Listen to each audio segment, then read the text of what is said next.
A very warm welcome to Daily Dispatch, a show that gives you all the latest news and updates from the digital ecosystem. I'm Priya Sheth. Thank you very much for logging in. Time now to get you all the top news stories that we've been tracking for you this evening.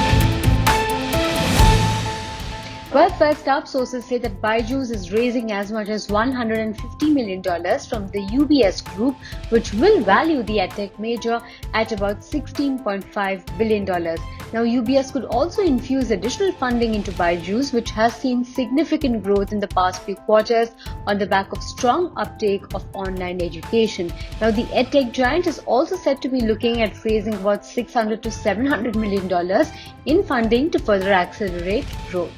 Well, moving on to the second headline of the day, Upgrad has raised about $40 million from World Bank's IFC at $850 million valuation. Earlier this week, the company had secured about $120 million in funding from Temasek in the company's first external funding round. The company will use these funds to scale up operations in international markets, pursue M&As in the edtech space. Well, reports suggest that Grey Orange, an Indian robotics company backed by Tiger Global, is evaluating a US listing to raise $500 to $600 million. The company is in early stage discussions with investment bankers and may be valued at $1.5 to $1.7 billion. Well, moving on to the final headline of the day, amid the shortage of medical oxygen for treating COVID-19 patients, IIT Bombay has come up with a solution to address this issue by converting a nitrogen unit into an oxygen generating unit. Now, this project relies on a simple technological intervention of converting a pressure swing absorption nitrogen unit into a PSA oxygen unit. Well, moving on to our second segment, I have with me someone who has created and has been selling an anti-corona device. I have with me Alok Sharma from Tricocan. Thank you very much for joining us today. I want to begin by asking you, there has been a lot of talk around the anti-corona device and, the effectiveness of this device. So if you could run us through what are the findings and how would you prove that there are no red flags associated with the device? So the device follows a principle that no other product follows. So it gives out photons. So it is not a device that has anything toxic or which harms things like UV or ionization. So these photons create photoelectrons, and these photoelectrons neutralize the charge on the virus, and therefore it does not infect anybody. So that's the principle.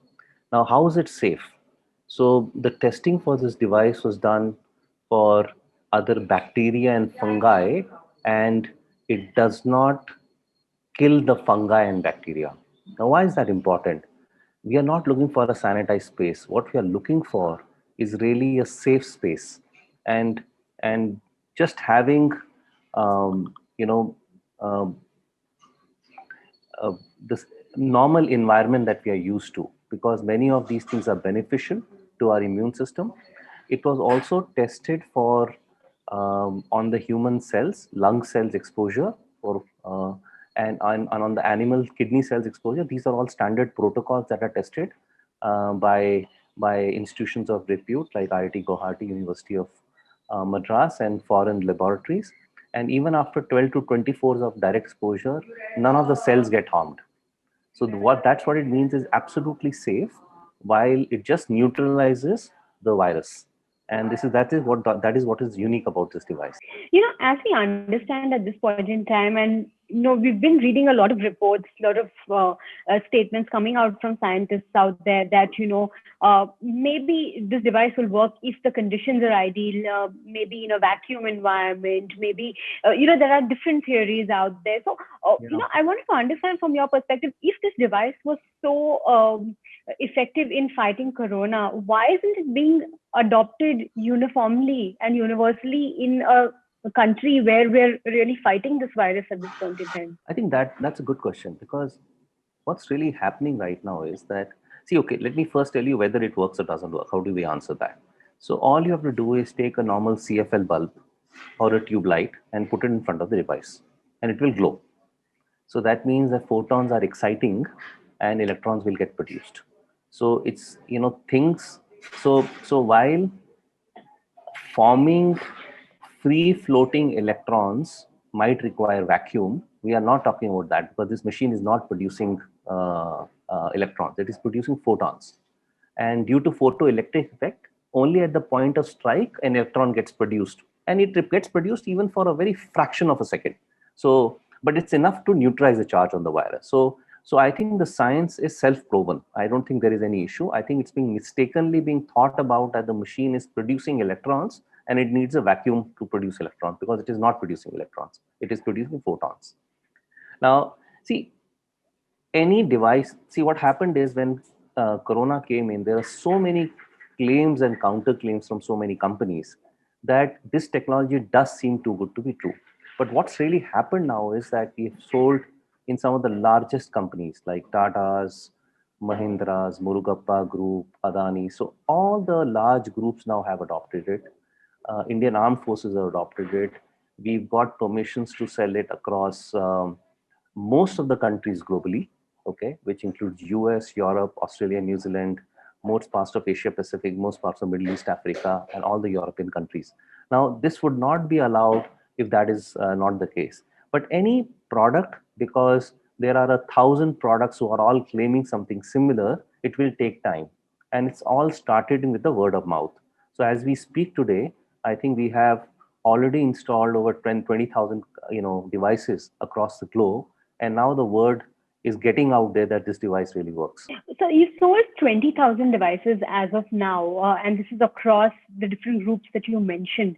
Yes. In terms of the overall demand, what is the picture looking like? Are you seeing more demand for this device going forward? Yeah. So this device, for example, is not only meant for COVID-19.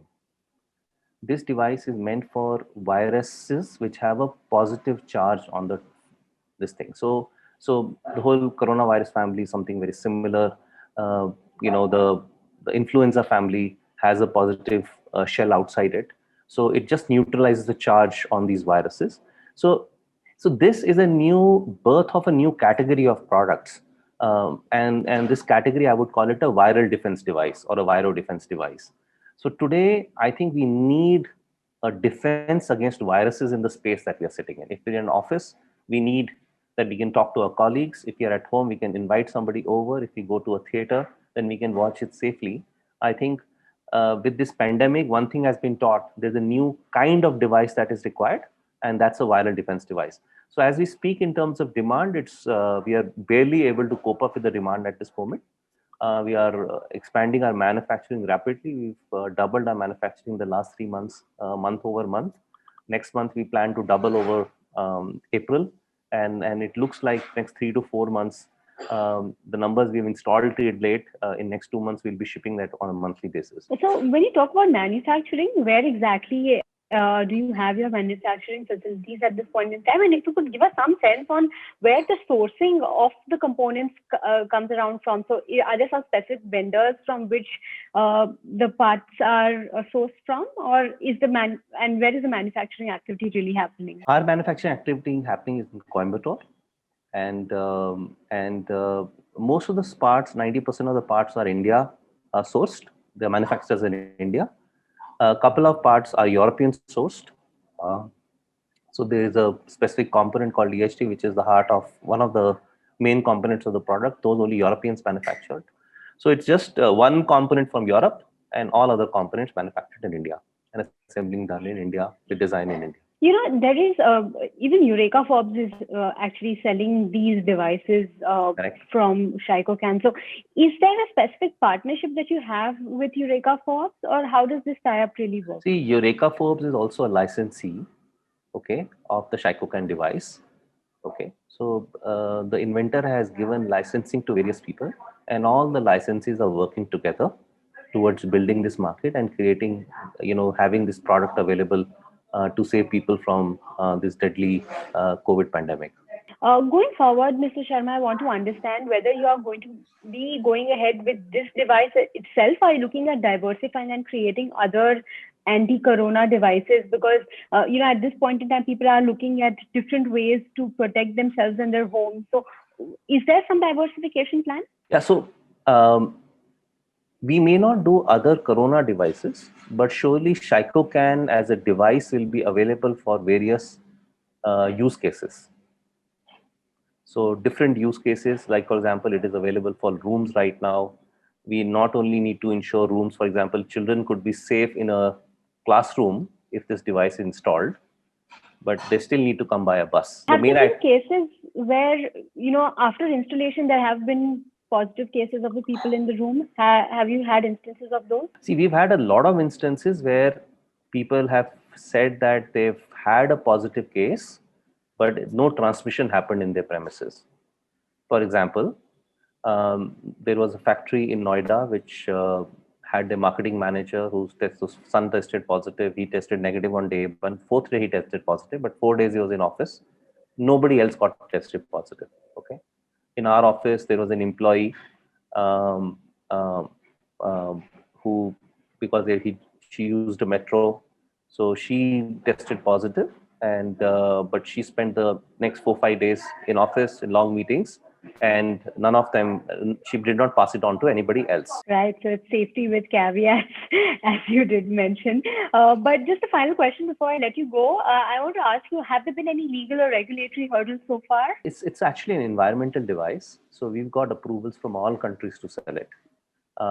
And it is not a medical device per se, in the sense that though some countries are referring it to their medical departments to have a look, because of COVID, but classically it is not a medical device. So we've received approvals from all the countries for import, pretty much all the countries in the globe, the main countries, and we are already exporting to them. All right, Mr. Sharma, many thanks for joining us today on the Daily Dispatch, and thank you so much for your insights on this device. Thank you for your time. Well, time now to wrap up this edition of the Daily Dispatch. Thank you so much for tuning in this week. I'll catch you on Monday at 5 p.m. Goodbye and have a lovely and safe weekend.